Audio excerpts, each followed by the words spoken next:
Dear students, നമ്മള് അടുത്ത സെക്ഷനിലേക്ക് കടക്കുകയാണ്. Answer any 3 questions from 32 to 37. Each carries 5 scores. Okay. അപ്പൊ അതില് 6 ചോദ്യം തന്നിട്ട് അതില് 3 എണ്ണമാണ് ഉത്തരം എഴുതേണ്ടത്. അതിൽ തന്നെ 5 എണ്ണം ഫോക്കസ് ഏരിയയിൽ നിന്നും പിന്നെ 1 ഔട്ട്സൈഡ് ഫോക്കസ് ഏരിയയിൽ നിന്നുമാണ് നമുക്ക് ചോദ്യം ചോദിച്ചിരിക്കുന്നത്. ഓക്കെ. അപ്പൊ നമ്മൾ ഒന്നുകൂടി പറയാണ് 32 to 37. 32 to 37-ല് 3 ചോദ്യമാണ് എഴുതേണ്ടത്. തന്നിരിക്കുന്നത് 6 ചോദ്യം. അതിൽ 5ഉം ഫോക്കസ് ഏരിയ ആണ്, 1 ഫ്രം ഔട്ട്സൈഡ് ഫോക്കസ് ഏരിയ. അപ്പൊ നമ്മളുടെ first question, a students activity in a week in hours is given below. Draw a pie diagram. Pie diagram വരയ്ക്കാനുള്ളതാണ്. വളരെ കൃത്യമായിട്ട് എത്രയോ പേര് പൈ ഡയഗ്രാം വരയ്ക്കുന്നത് 10,000 പേര് കണ്ടിട്ടുണ്ട്. ടീച്ചർ അതിന്റെ യൂട്യൂബ് ലിങ്കിൽ വളരെ കൃത്യമായിട്ട് പഠിപ്പിച്ച് തന്നിട്ടുണ്ട് അത്. അപ്പൊ ഇവിടെ നമുക്ക് തന്നിരിക്കുന്നത് activity, study, online class study 15 മണിക്കൂർ പഠിക്കുന്നുണ്ട്. ഓൺലൈൻ ക്ലാസ് 18 മണിക്കൂറുണ്ട്. എന്റർടൈൻമെന്റ് 30 മണിക്കൂറുണ്ട്. ഹൗസ് ഹോൾഡ് ആക്ടിവിറ്റീസ് 25 hours ഉണ്ട്. അതേഴ്സ് 80 hours ഉണ്ട്. അപ്പൊ നമ്മൾ ആദ്യം ഇത് ടോട്ടൽ അവേഴ്സ് കാണുക. ടോട്ടൽ അവേഴ്സ് എത്രയാണ്? 168 hours ആണ്. ഇനി നമ്മൾക്ക് 2 കോളം ഇവിടെ തന്നിട്ടുണ്ട്. അത് പൈ ഡയഗ്രാം വരയ്ക്കുന്ന സമയത്ത് ടീച്ചർ പറഞ്ഞിട്ടുണ്ടായിരുന്നു, സാധാരണഗതിയിൽ പെർസെൻറ്റേജിലായിരിക്കും നിങ്ങൾക്ക് തരിക എന്ന് പറഞ്ഞിട്ടുണ്ടായിരുന്നു. പക്ഷെ ഇവിടെ പെർസെൻറ്റേജിലല്ല തന്നിരിക്കുന്നത്. അപ്പൊ നിങ്ങൾക്ക് ഇത് പെർസെൻറ്റേജ് ആക്കിയിട്ട് ഡാറ്റ പെർസെൻറ്റേജ് ആക്കി മാറ്റണം. അപ്പൊ അടുത്ത കോളം പെർസെൻറ്റേജ്. ഇത് നേരിട്ട് ആംഗുലർ മെഷർമെന്റിലാക്കാട്ടോ, അതിന് കുഴപ്പമൊന്നുമില്ല. നേരിട്ട് ആംഗുലർ മെഷർമെന്റിലാക്കാൻ എന്താണ് ചെയ്യേണ്ടത്? 15 by ടോട്ടൽ 168 ആണ് ഇൻറ്റു 360 എന്ന് പറഞ്ഞാൽ ആംഗുലർ മെഷർമെന്റിലാക്കും. പക്ഷെ നിങ്ങൾക്ക് ആ മെത്തേഡ് കാണിച്ച് തന്നിരിക്കുന്നത്, നിങ്ങളുടെ ടെക്സ്റ്റ് ബുക്കിലൊക്കെ തന്നിരിക്കുന്നത് എന്താണ്? ആദ്യം പെർസെൻറ്റേജിലാക്കാനും പിന്നെ അടുത്തത് ആംഗുലർ മെഷർമെന്റ്. അപ്പൊ 2 കോളം വേണം. ഫസ്റ്റ് കോളം പെർസെൻറ്റേജ് എന്ന് എഴുതണം. അടുത്ത കോളത്തിൽ നിങ്ങൾ എന്ത് വേണം? ആംഗുലർ മെഷർമെന്റ് എന്ന് എഴുതണം. അപ്പൊ 2 കോളം അഡീഷണൽ വേണം. അപ്പൊ ഫസ്റ്റ് കോളത്തില് പെർസെൻറ്റേജ് ആക്കാൻ നമ്മൾ എന്താ ചെയ്യേണ്ടത്? 15 ഡിവൈഡഡ് ബൈ 168 ഇൻറ്റു 100. അപ്പൊ നിങ്ങൾക്ക് ആൻസർ കിട്ടും 8.92%. അടുത്തത് 18 ബൈ ടോട്ടൽ 168 ആണ് ഇൻറ്റു 100. അപ്പൊ 10.7% എന്ന് ആൻസർ കിട്ടും. അടുത്തത് 30 ഡിവൈഡഡ് ബൈ ടോട്ടൽ 168 ആണ് ഇൻറ്റു 100. അപ്പൊ നിങ്ങൾക്ക് 17.9% എന്ന് ആൻസർ കിട്ടും. അടുത്ത 25 divided by total 168 into 100 is equal to 15% എന്ന് ആൻസർ കിട്ടും. അടുത്തത് 80 ബൈ 168 ഇൻറ്റു 100, അത് നിങ്ങൾക്ക് 47.6% എന്ന് ആൻസർ കിട്ടും. ഓക്കെ. അപ്പൊ ആ കോളം കഴിഞ്ഞു. അടുത്ത കോളം എന്ന് പറഞ്ഞാൽ ആംഗുലർ മെഷർമെന്റ് ആണ്. അപ്പൊ ആംഗുലർ മെഷർമെന്റ് കാണാൻ വേണ്ടിയിട്ട് ഈ പെർസെൻറ്റേജ് ബൈ 100 ഇൻറ്റു 360 ചെയ്താൽ മതി. അപ്പൊ നമ്മൾ ആദ്യത്തെ കോളത്തിന്റെ നേരെയുള്ള 8.9 by 100 into 360. അടുത്ത 10.7 by 100 into 360. അടുത്തത് പിന്നെ 17.9 by 100 into 360. അടുത്ത 15 by 100 into 360. 47.6 by 100 into 360. അങ്ങനെ നമുക്ക് ആംഗുലർ മെഷർമെന്റും കിട്ടും. അപ്പൊ 2 കോളമാണ് അഡീഷണൽ വേണ്ടത്. ഒന്ന് പെർസെൻറ്റേജും അടുത്തത് ആംഗുലർ മെഷർമെന്റും. ആ ആംഗുലർ മെഷർമെന്റ് വെച്ചിട്ടാണ് നമ്മൾ പൈ ഡയഗ്രാം വരയ്ക്കുക. നമ്മളൊരു സർക്കിള് വരയ്ക്കുക. ആ സർക്കിളിന്റെ പിന്നെ നടുവിലുള്ള ആ കുത്തിൽ നിന്നും ആദ്യം തന്നെ ഒരു വര ഒരു സൈഡിലേക്ക് നമ്മൾ ഇങ്ങനെ വരയ്ക്കുക. അത് നമ്മൾ ഇവിടെ പറഞ്ഞു തന്നിട്ട് കാര്യമില്ല. വളരെ കൃത്യമായിട്ട് നമ്മൾ പൈ ഡയഗ്രാം വരയ്ക്കുന്നത് ടീച്ചറുടെ യൂട്യൂബ് ചാനലിൽ ഇട്ടിട്ടുണ്ട്. നിങ്ങൾ കുറെ ആൾക്കാർ അത് കണ്ടിട്ടുണ്ട്. അപ്പൊ അതുപോലെ നിങ്ങൾ ഈ കണക്ക് ഒന്ന് ചെയ്തു നോക്കുക. അത് നോക്കി മനസ്സിലാക്കിയിട്ട് അതുപോലെ ഈ പൈ ഡയഗ്രാം ഒന്ന് വരച്ചു നോക്കുക. ഓക്കെ. അപ്പം അത് ചെയ്തിട്ടുണ്ടെങ്കിൽ നമുക്ക് എത്ര മാർക്കാണ് കിട്ടുക? 5 മാർക്കിന്റെ ചോദ്യമാണ്. അപ്പൊ ഒരു പൈ ഡയഗ്രാം നമുക്ക് ഇപ്രാവശ്യം നമുക്ക് എന്തായാലും ക്വസ്റ്റ്യൻ വരും എന്നുള്ളത് ഉറപ്പാണ്. അപ്പൊ ഇതൊരു ഷുവർ ക്വസ്റ്റ്യൻ ആണ്. അപ്പൊ ഈ പ്രോബ്ലം ഒന്നും കൂടി നിങ്ങൾ ചെയ്തു നോക്കുക. അടുത്തത് briefly explain sources of human capital. Human ക്യാപിറ്റലിന്റെ സോഴ്സസ് ആണ് അടുത്തതായിട്ട് പറയുന്നത്. അത് നമ്മുടെ 5ാമത്തെ ചാപ്റ്റർ ആണ്. ഹ്യൂമൻ ക്യാപിറ്റലിന്റെ സോഴ്സസ് എന്ന് പറഞ്ഞിട്ടുണ്ടെങ്കിൽ എങ്ങനെയാണ് മനുഷ്യ മൂലധനത്തിന്റെ ഉറവിടങ്ങൾ എന്ന് പറഞ്ഞാൽ ഏറ്റവും പ്രധാനപ്പെട്ടത് മനുഷ്യ മൂലധനത്തിന്റെ ഉറവിടം എന്ന് പറഞ്ഞിട്ടുണ്ടെങ്കിൽ ഒരു മനുഷ്യന്റെ ആരോഗ്യവും വിദ്യാഭ്യാസവുമാണ്. അപ്പം investment in education and health, they are the most important main sources of human capital. ഇനി അടുത്തത് investment in job training, investment in migration, investment in information technology. അങ്ങനെ 5 എണ്ണാണ് സോഴ്സസ് ഓഫ് ഹ്യൂമൻ ക്യാപിറ്റൽ. അപ്പൊ അത് എക്സ്പ്ലെയിൻ ചെയ്യാണ് വേണ്ടത്. 5 എണ്ണം explain ചെയ്യുമ്പോൾ നിങ്ങൾക്ക് 5 മാർക്ക് കിട്ടും. അത് പിന്നെ എന്താ പറയാ ഫോക്കസ് ഏരിയയുടെ പുറത്തുനിന്ന് വന്നതാണ്. ഇന്ത്യൻ എക്കണോമിക് ഡെവലപ്മെന്റിന്റെ 5ാമത്തെ ചാപ്റ്ററിലുള്ള ഏറ്റവും പ്രധാനപ്പെട്ട ചോദ്യമാണ് അത്. അടുത്തത് construct a frequency distribution by exclusive method taking class interval of 10 for the following data. അപ്പൊ നമ്മൾ ചെയ്യേണ്ടത് ഇത് എന്തായാലും 5 മാർക്കിന്റെ നമ്മൾ ഇതേപോലെ തന്നെ ഫ്രീക്വൻസി ടേബിൾ ടീച്ചറുടെ യൂട്യൂബ് ചാനലിൽ ഇട്ടിട്ടുണ്ട്. അപ്പൊ എക്സ്ക്ലൂസീവ് മെത്തേഡിലുള്ള ക്ലാസ് ഇന്റർവെൽ എടുക്കാനാണ് പറഞ്ഞിരിക്കുന്നത്. അപ്പൊ ആദ്യം നമ്മൾ ഏത് ഫ്രീക്വൻസി പിന്നെ ടേബിൾ ഉണ്ടാക്കുകയാണെങ്കിലും നമ്മൾ നോക്കുക ഏറ്റവും ചെറിയ നമ്പർ ഏതാണ് ഇതിൽ നോക്കുക. അപ്പൊ ഇതിൽ നോക്കുമ്പോൾ ഏറ്റവും ചെറിയ നമ്പർ 6 എന്നാണ് ടീച്ചർക്ക് കാണാൻ സാധിക്കുന്നത്. നിങ്ങൾ നോക്കുക അതിലും ചെറുത് ഏതെങ്കിലും ഉണ്ടോന്ന് അതവിടെ അടയാളപ്പെടുത്തി വെക്കണം. അപ്പൊ 6 തന്നെയാണ് ഏറ്റവും ചെറിയ നമ്പർ. ഏറ്റവും വലിയ നമ്പർ ആയിട്ട് കാണാൻ സാധിക്കുന്നത് 58 ആണ്. അപ്പൊ 6ഉം 58ഉം ആണ്. ഏറ്റവും ചെറിയ നമ്പർ 6ഉം ഏറ്റവും വലിയ നമ്പർ 58ഉം. അപ്പൊ നമ്മൾ അവിടെ നമുക്ക് മനസ്സിലാവണം 6ഉം ഇൻക്ലൂഡ് ചെയ്യണം 58ഉം ഇൻക്ലൂഡ് ചെയ്യുന്ന രീതിയിലുള്ള ഒരു ക്ലാസ് ഇന്റർവെൽ ആണ് ഉണ്ടാക്കേണ്ടത്. 10 ആണ് നമ്മൾ പിന്നെ ക്ലാസ്സസ് ആണ് ഉണ്ടാക്കേണ്ടത്. അതിൽ 10 ആണ് ക്ലാസ് ഇന്റർവെൽ എടുക്കാൻ പറഞ്ഞിരിക്കുന്നത്. അപ്പൊ നിങ്ങൾ ഒരു കാര്യം, അതും എക്സ്ക്ലൂസീവ് മെത്തേഡ് ആണ്. എക്സ്ക്ലൂസീവ് മെത്തേഡ് എന്ന് പറഞ്ഞാൽ അതിന്റെ അർത്ഥം എന്താണ്? ഒരു ക്ലാസിന്റെ അപ്പർ ലിമിറ്റ് ആ ക്ലാസ്സിലായിരിക്കില്ല. അപ്പൊ ഏറ്റവും ഈസി ആയിട്ട് നമുക്ക് തെറ്റൊന്നും വരാത്ത രീതിയിലുള്ള ഏറ്റവും ഈസി ആയിട്ടുള്ള മെത്തേഡ് എന്ന് പറഞ്ഞിട്ടുണ്ടെങ്കിൽ ഇതില് 0 to 10 ഫസ്റ്റ് എടുക്കുകയാണ് ഏറ്റവും എളുപ്പമുള്ളത്. നമുക്ക് തെറ്റൊന്നും വരൂല. 0 to 10 ഫസ്റ്റ് ക്ലാസ്. അടുത്ത ക്ലാസിന്റെ ലോവർ ലിമിറ്റ് എന്തായിരിക്കും? ആദ്യത്തെ ക്ലാസിന്റെ അപ്പർ ലിമിറ്റ് തന്നെയാണ് അടുത്ത ക്ലാസിന്റെ ലോവർ ലിമിറ്റ്. ആദ്യത്തെ ക്ലാസിന്റെ അപ്പർ ലിമിറ്റ് ആയിട്ടുള്ള 10 ആ ക്ലാസ്സിലെല്ലാം ഇൻക്ലൂഡ് ചെയ്യുക. അത് ഏതിലാണ് ഉണ്ടാവുക? അടുത്ത ക്ലാസ്സിലാണ് ഉണ്ടാവുക. ഓരോ ക്ലാസിന്റെയും അപ്പർ ലിമിറ്റ് അതിന്റെ തൊട്ടടുത്ത ക്ലാസ്സിലാണ് ഉണ്ടാവുക. അപ്പൊ നമ്മുടെ ഇവിടെയുള്ള ക്ലാസ് ഫസ്റ്റ് കോളം ക്ലാസ് എന്ന് എഴുതുക. ക്ലാസ്സസ് ഏതൊക്കെയാണ് വേണ്ടത്? 0 to 10. അപ്പൊ 6 അതിൽ ഉൾപ്പെട്ടു. 10 to 20, 20 to 30, 30 to 40, 40 to 50, 50 to 60. അതുവരെ മതി. 58 വരെയാണല്ലോ ഉള്ളത്. അപ്പൊ 50 to 60 വരെ ക്ലാസ് എടുത്താൽ മതി. എന്നിട്ട് നമ്മൾ ഒരു പെൻസിൽ എടുത്തിട്ട്, പെൻസിൽ നിർബന്ധമായിട്ടും നിങ്ങളുടെ കയ്യിൽ വേണം. ചിത്രം വരയ്ക്കാൻ പെൻസിൽ മാത്രമേ ഉപയോഗിക്കാൻ പാടുള്ളൂ. അപ്പൊ പെൻസിൽ എടുത്തിട്ട് ആദ്യത്തെ നമ്പർ 12 എന്നുള്ളത് ഒന്ന് സ്ട്രൈക്ക് ഓഫ് ചെയ്യുക. എന്നിട്ട് 12 ഏത് ക്ലാസ്സിലാണ് വരിക എന്ന് നോക്കുക. 10 to 20 എന്നുള്ള ക്ലാസ്സിലാണ് വരിക.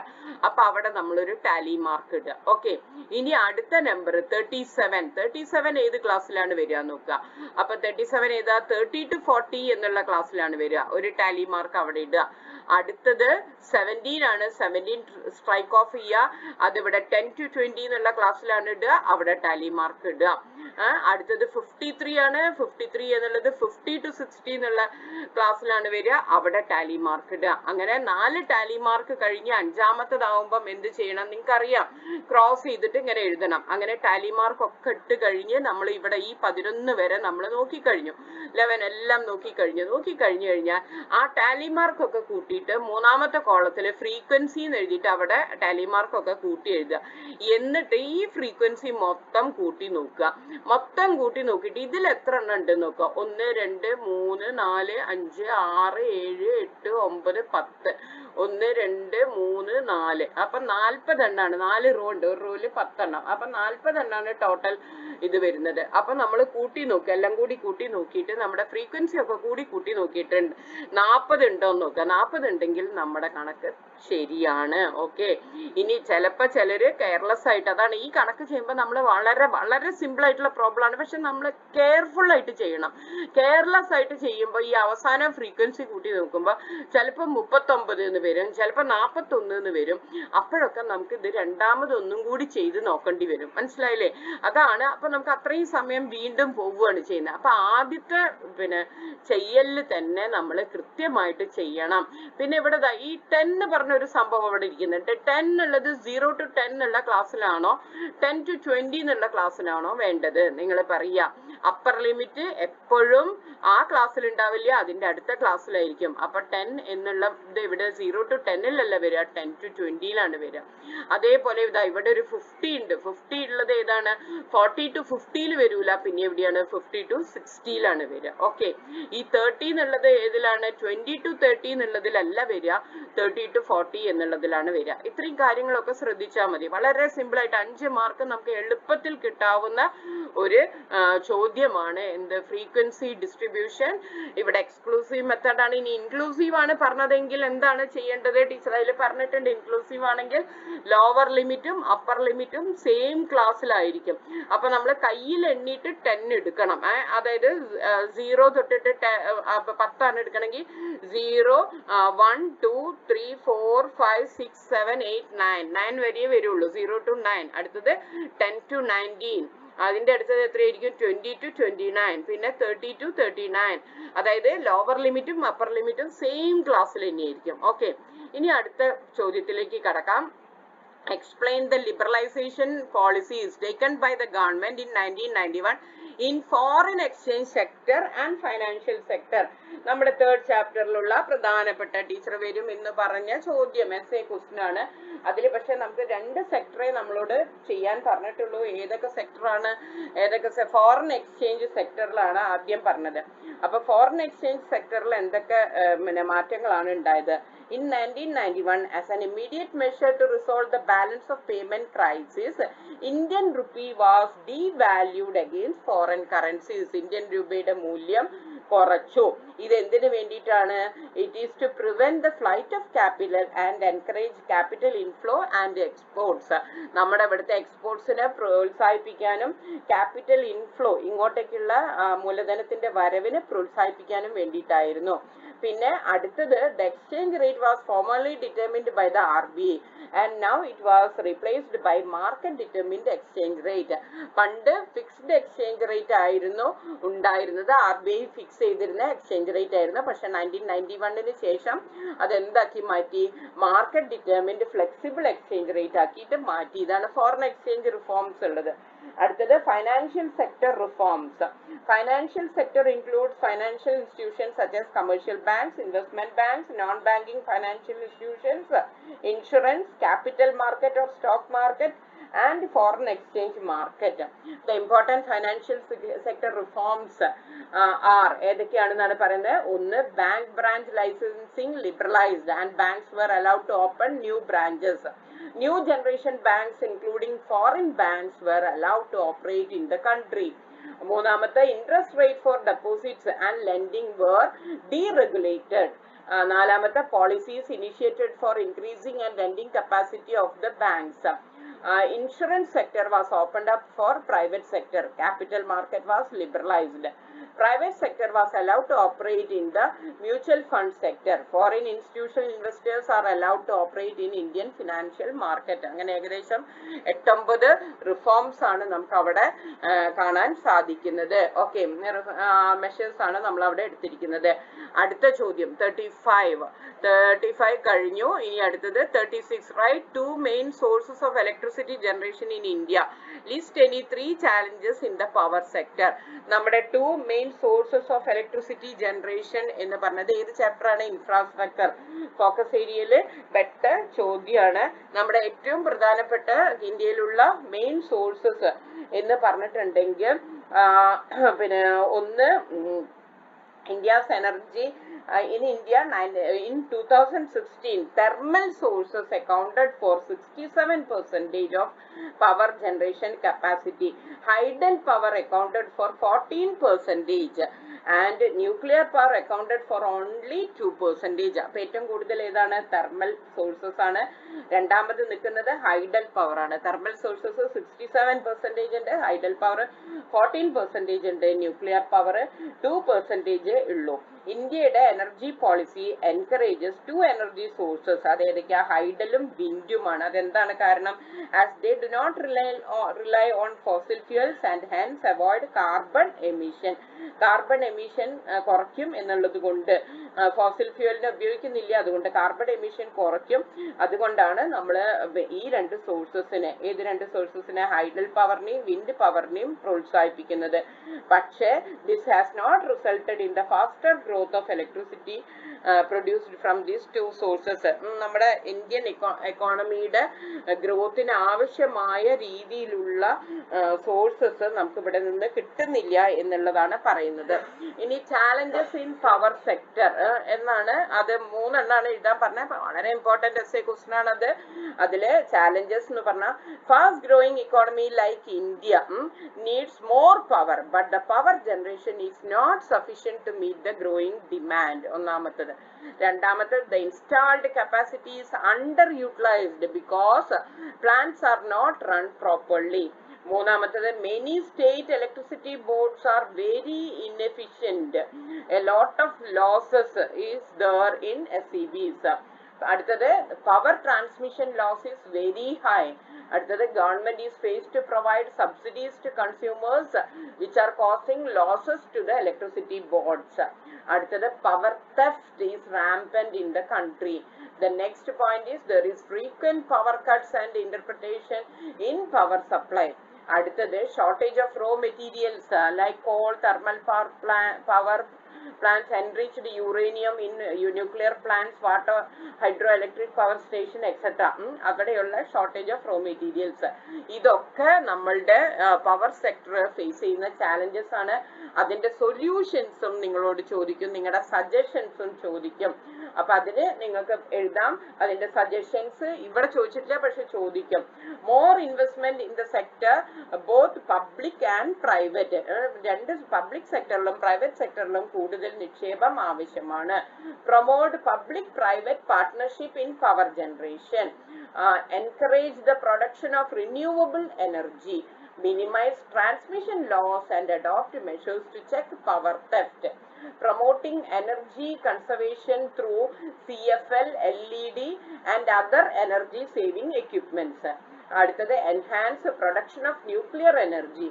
Improve the performance of state electricity boards. ഇതൊക്കെയാണ് നമുക്ക് സജഷൻസ് ആയിട്ട് പറയാനുള്ളത്. ഓക്കെ, അവനി ഒരു ചോദ്യം കൂടിയേ ഉള്ളൂ. നെക്സ്റ്റ് ക്വസ്റ്റ്യൻ 37 ഈ സെക്ടറിൽ. Explain the points we should keep in mind while preparing a questionnaire for conducting a survey. വളരെ ഇമ്പോർട്ടന്റ് ആണ്. Qualities of a good questionnaire focus area ആണ്. നമ്മുടെ പിന്നെ സെക്കൻഡ് ചാപ്റ്റർ, സ്റ്റാറ്റിയില് സെക്കൻഡ് ചാപ്റ്ററിൽ വരേണ്ടതാണ് നമുക്കുള്ളത്. അപ്പൊ എന്താണ്?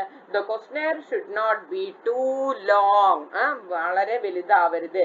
The questionnaire should be easy to understand and avoid ambiguous or difficult words. മൂന്നാമത്തെ, third point, the question should be arranged in an order such that the person answering should feel comfortable. Fourth point, the series of questions should move from general to specific. General questionil നിന്നും specific questionലേക്ക് പോകണം. മൂന്നാമത്തെ എന്താണ് പറയുന്നത്? ഒരു ഇത് answer ചെയ്യുന്ന ആൾക്ക് അത് ആ ക്വസ്റ്റ്നെയർ ഒരു കംഫർട്ടബിൾ ആയിട്ട് തോന്നണം, എളുപ്പമായിട്ട് തോന്നണം. ഇനി അടുത്ത point, fifth point, the question should be precise and clear. കൃത്യവും വ്യക്തവുമായിരിക്കണം. The question, sixth point, the question should not be ambiguous. തീരെ അൺക്ലിയർ ആയിട്ട് ഒന്നും വായിച്ചിട്ട് മനസ്സിലാവാത്ത രീതിയിലുള്ള ക്വസ്റ്റ്യൻസ് ഉണ്ടാക്കരുത്. They should enable the respondents to answer quickly, correctly and clearly. ആ റെസ്പോണ്ടന്റിന് വായിക്കുമ്പോൾ തന്നെ അത് മനസ്സിലാവുകയും അതിന്റെ ഉത്തരം പറയാൻ അവർക്ക് സാധിക്കുകയും ചെയ്യണം. The question should not use double negative. രണ്ട് നെഗറ്റീവ് ഉപയോഗിക്കാൻ പാടില്ല. The question should not be a leading question. ഒരു ഉത്തരത്തിലേക്ക് നയിക്കുന്ന ചോദ്യങ്ങൾ ആവാൻ പാടില്ല. The question should not indicate alternatives to the answer. ക്വസ്റ്റ്യൻസിന്റെ രണ്ട് ഓൾട്ടർനേറ്റീവ് അതിന്റെ ഉത്തരം ചോദ്യത്തിൽ തന്നെ ഉള്ള രീതിയിലുള്ള ചോദ്യങ്ങൾ ആവരുത്. Example, would you like to do a job after college or be a housewife? College കഴിഞ്ഞിട്ട് ജോലി ചെയ്യാനാണോ ഹൗസ് വൈഫ് ആവാനാണോ ആഗ്രഹം എന്നുള്ള തരത്തിൽ അതിൽ രണ്ട് ഓപ്ഷനും അവിടെ കൊടുത്തിട്ടുണ്ട്. അത്തരത്തിലുള്ള ചോദ്യം ആവരുത്. അപ്പൊ ഇത്രയാണ് 5 മാർക്കിന്റെ ചോദ്യം. ഇതൊക്കെ തന്നെയാണ് ഏറ്റവും പ്രധാനപ്പെട്ട ക്വസ്റ്റ്യൻ. ഇത് ഇപ്പൊ തന്നെ പഠിച്ചോളാം. ഓക്കെ.